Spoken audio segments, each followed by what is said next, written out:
Dette er Mia og Tobias biologiprojekt 2015. Vi har opstillet en case for Løbe-Lars, som kommer med udsagnet: jeg bliver verdensmester, hvis jeg flytter til Himalaya. Og derefter vil vi undersøge de fysiologiske faktorer, som spiller ind, når han træner oppe i de høje bjerge. Og vi vil der til sidst diskutere, om det rent faktisk kan betale sig at rejse til Himalaya for at træne. Løbe-Lars er bosat i flade Danmark, som ikke ligger specielt langt over vandets overflade. Han vælger at flytte til Himalaya, da han gerne vil blive bedre til terrænløb.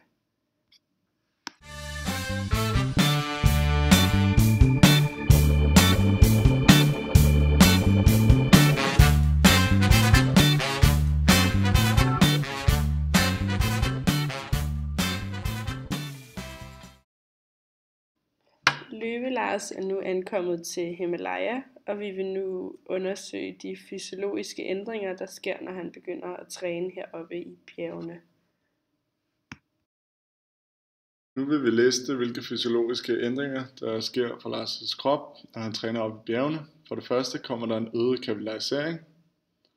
Der kommer et øget antal af mitokondrier. Hans ventilation ryger i vejret. Der kommer et øget antal af hemoglobin. Og hjertet bliver stærkere. Og blodtryksreguleringen via enzymerne bliver bedre. Og til sidst, de enzymer, som indgår i en aerobe energiomsætning, bliver bedre. Det første punkt på hans fysiologiske ændringer er ændring i hans kapillærnet omkring musklen, og her ses et udsnit af hans muskulatur, hvor det ses tydeligt hans kapillærnet, som tilfører ilt, altså oxygen og glukose til hans muskler, så det kan arbejde. Men når Lars træner op i bjergene, får han altså et øget kapillærnet, og det vil sige, at der kommer en øget tilførsel af glukose og oxygen. Så når Lars løber mod sine modstandere, vil han altså være bedre til at ilte sine muskler og tilføre energi til dem. Det andet punkt på Lars' fysiologiske ændringer er et øget antal af mitokondrier. Og mitokondrierne er jo ansvarlige for at danne energi til musklen.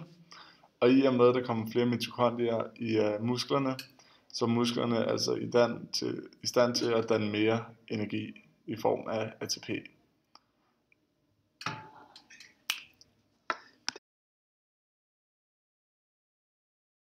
Den tredje ting er ventilationen, som også rører i vejret. Vi har de her sanseceller, som sidder på aortabuen og på halsarterien. De går ind og registrerer partialtrykket for O2, og herefter sender de så besked videre op til respirationscentret i den forlængede marv, som så registrerer, om vi har behov for at øge eller mindske partialtrykket for O2. Og i dette tilfælde har vi så behov for at øge, da vores løber har brug for mere ilt til kroppen.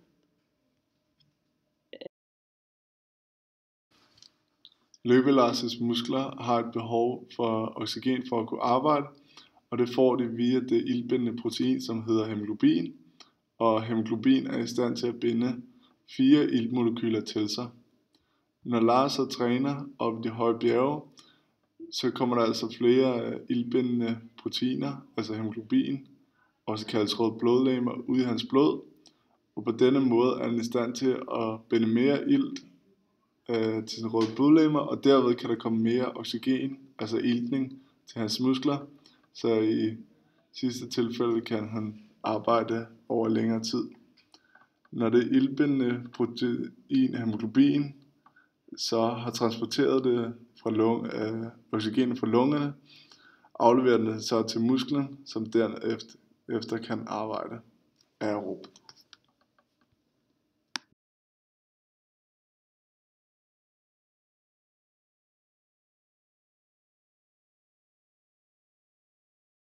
Den næste fysiologiske ændring, der sker for Løbe-Lars, er i hjertet, som så bliver stærkere, og her har vi så et udsnit af hjertet. Hjertet fungerer ved, at det pumper det iltede blod rundt i kroppen, da vi skal have ilten transporteret ud til alle musklerne. Når han så træner, gør det, at hjertet bliver stærkere, og dermed får vi også en større slagvolumen, som vil sige, at der bliver pumpet en større mængde blod ud per slag, og dermed kommer der også mere ilt ud til løbelars muskler.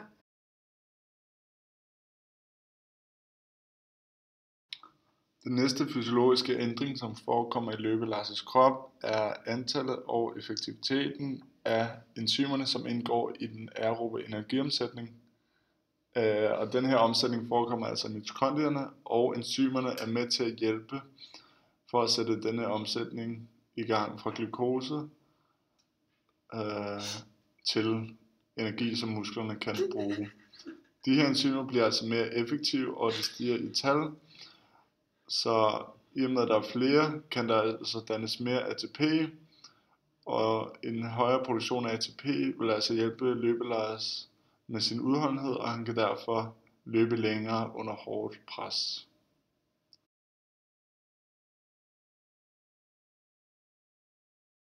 Til sidst har vi en iltbindingskurve, som illustrerer iltens binding til hemoglobin, og ud af x-aksen har vi partikeltrykket fra oxygen, og ud af y-aksen har vi O2's mætning i hemoglobin og myoglobin, og vi vil hovedsageligt koncentrere os om hemoglobin. O2-mætningen betyder, hvor mange oxygenmolekyler, som binder sig til selve hemoglobinproteiner. Og man kan se, at kurven har svært ved at komme op i starten, og det skyldes, at det er svært i starten for hemoglobin at binde de 4 første O2-molekyler til sig, men derefter går det stødt opad. Når Lars træner op i bjergene, er mængden af iltmolekyler i luften ikke særlig høj, og det betyder altså, at vi bevæger os lidt til venstre på en rød streng på iltbindingskurven. Men det der har ikke nogen stor effekt, da vi alligevel er på det flade stykke, men det bevirker dog, at produktionen af hemoglobin, altså de røde blodlegemer, som transporterer ilten, ryger i vejret, og det har vi været inde på.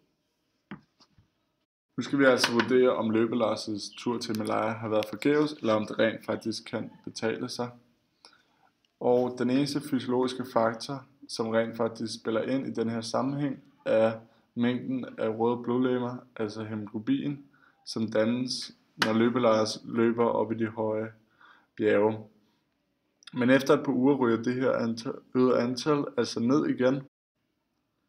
Så medmindre hvis løbelars skal løbe cirka en uge efter hans tur til Himalaya, vil det altså ikke spille nogen fordel at have været taget den lange tur til Himalaya, da hemoglobinantallet i blodet ellers vil være faldet helt ned.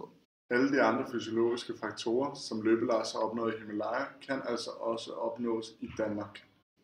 Så vores råd til løbelars er: træn i Danmark. Danmark er sgu okay.